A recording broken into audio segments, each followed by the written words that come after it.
मुझे लगता है कि नरेंद्र मोदी उनका जो बेसिक इंस्टिंक्ट है वो बड़ा स्ट्रांग है इस मामले में कि आप जिसको कहते हैं कि आपदा के समय में या किसी बड़ी मुश्किल के समय में कैसे व्यवहार करके अपने लोगों का भरोसा जीता जाता है। क्योंकि जब आप ट्रस्ट जीतते हैं तभी कर पाते हैं, क्योंकि इतनी बड़ी चीज में आप कोई निर्णय लेकर, आप कोई पॉलिसी बनाकर नहीं काम कर सकते हैं। जब आप लोगों को यह भरोसा दिलाते हैं कि देखो भाई जो मैं कर रहा हूं वो इसी को निकालने के लिए कर रहा हूं और मेरे साथ चलोगे तो कुछ निकल पाओगे, उबर पाओगे। इसीलिए कई लोग आश्चर्य के तौर पर देखते हैं कि भाई थाली क्यों बजाया, शंख क्यों बजाया, फिर चम्मच थाली लेकर खड़े हो गए, लेकिन वो उस वक्त उन लोगों के लिए शायद सबसे जरूरी था। अब हम दुनिया में आंकड़े के तौर पर यह तथ्य है कि दुनिया में किसी भी जिस सरकार ने जीएसटी जैसा कानून लाया वो सरकार दोबारा नहीं आई।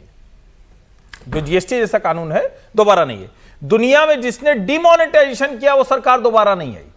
मतलब एक तरफ जो भूकंप या जो ऐसी आपदा या जो कोविड जैसा वो है, और दूसरा जो सरकार पॉलिसी के तौर पर भी बहुत एकदम डिसरप्टिव डिसीजन लेती है उन सबसे। और अभी वाला ही देखें, हम जरा सोचिए, ट्रंप जैसा अनप्रेडिक्टेबल पर्सनालिटी, आज कभी इतना नीचे कभी उतना ऊपर, वो रोज भारत पर अलग अलग तरह से हमले कर रहा है, प्रधानमंत्री के ऊपर हमले कर रहा है और साथ में दोस्त भी कह रहा है, उसके बीच में से निकलना।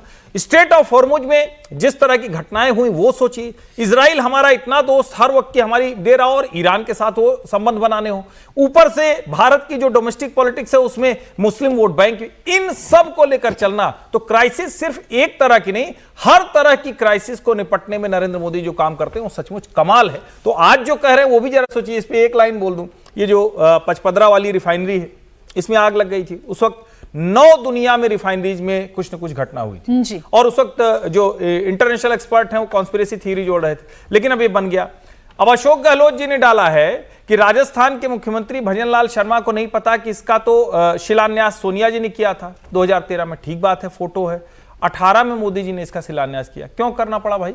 अगर 13 में कुछ हुआ होता, हुआ कुछ नहीं था, 13 में सिर्फ बोर्ड लगा था।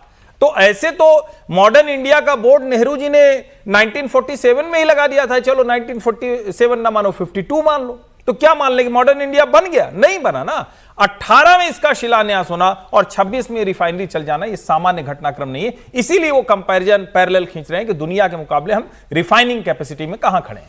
इसमें विदेश नीति पर भी विजय जी इसलिए बात करें, ईरान के साथ जो पॉलिसी भारत ने अपनाई, अमेरिका के साथ जैसी लड़ाई उन्होंने लड़ी, अब बड़ी मुश्किल लड़ाई थी वो डिप्लोमेटिक लड़ाई थी और है, चल रही है, ऐसा भी नहीं कि खत्म नहीं हो गई। इजराइल के साथ संबंध, रशिया यूक्रेन के साथ संबंध, ये जो मल्टी डायमेंशनल फ्रंट पर अलग अलग एंगेजमेंट से इस युद्ध काल से कैसे निकला, संकट से कैसे उभरा भारत?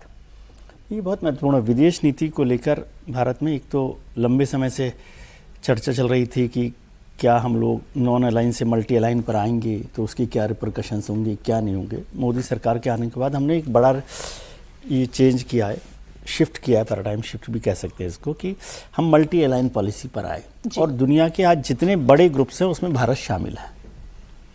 अभी का जो बड़ा क्राइसिस हुआ, अमेरिका, इजराइल, ईरान, ये तीनों भारत के साथ बहुत तरीके से महत्वपूर्ण है, रिश्ते में भी, सामरिक दृष्टि से भी, बिजनेस की दृष्टि से भी। इजराइल को ले लें, इजराइल से हमारे सामरिक संबंध भी हैं, लंबा एक रिश्ता है। वो ईरान के साथ झगड़ा कर रहा है, ठीक है, और हम ईरान के साथ भी खड़े रहना चाहते हैं, वहाँ पर भी उनके साथ बैलेंस कर रहे हैं। और तीसरी तरफ अमेरिका जी, वो तो अलग ही है, जिसमें हर्ष जी ने जिक्र कर दिया कि वो तो उनका पता ही नहीं होता, पल में तोला पल में माशा वाले लोग। और उसमें भी ये रहा कि प्रधानमंत्री जी का एक ज़माने में ट्रंप के साथ बड़ा अच्छा रिश्ता रहा, तो लोगों को लगा, देश को भी लगा, दुनिया को भी लगा कि वो बेहतर तरीके से करेंगे, लेकिन वो तो बिल्कुल उलट गए जिस तरह से किया। उन सब क्राइसिस के बीच में हमने एक बैलेंस बना कर रखा। हो सकता है कि कुछ चीज़ों में कभी रही हो, ये सवाल भी खड़े होते हैं कि भाई ट्रेड डील पर क्या कर लिया आपने, ट्रंप साहब के साथ दोस्ती है तो ट्रेड डील पर क्या कर लिया, नहीं कर लिया, लेकिन भारत उस ट्रेड डील के बिना भी सर्वाइव किया इकोनॉमी के तौर पर। उसको मैं उस तरह से देखता हूँ। मैं ये नहीं मानता कि ट्रेड डील पे भारत ने कोई बहुत बड़ा फैसला कर लिया हो या अपने फ़ायदे के लिए कुछ हो गया हो, लेकिन उसके बिना भी हम सर्वाइव किया और उसका जवाब ट्रंप को दिया, जिसकी वजह से आज ये हो रहा है कि हमने समझौते किए जी। तो उसकी वजह से ये है कि आज हम वहाँ पर खड़े हुए और ट्रंप को भी लग रहा है कि अब इस पर कैसे रास्ता निकाल कर किया जाए। तो इन सब बातों को लेकर, और लीडरशिप के लिए हमेशा कहा जाता है कि लीडरशिप की पहचान क्राइसिस में होती है। सामान्य तौर पर तो सब लोग अच्छा करते हैं, तो क्राइसिस में जो दुनिया का एक ग्लोबल क्राइसिस था इस समय, उसमें भारत मजबूती से खड़ा रहा, ये उनकी क्रेडिट में जाता है।